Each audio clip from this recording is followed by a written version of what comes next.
Hey folks, welcome back to the Vegas Don channel. We're here on the Pat Tillman Bridge, Interstate 11, looking down at Hoover Dam here and the Colorado River.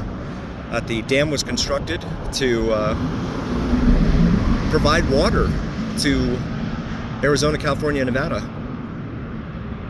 And you can see not a whole lot of traffic down there on the bridge. You can drive on the bridge, but that traffic seems to be very light right now, probably due to the 115-degree temperatures that are hitting the bridge right now and the dam.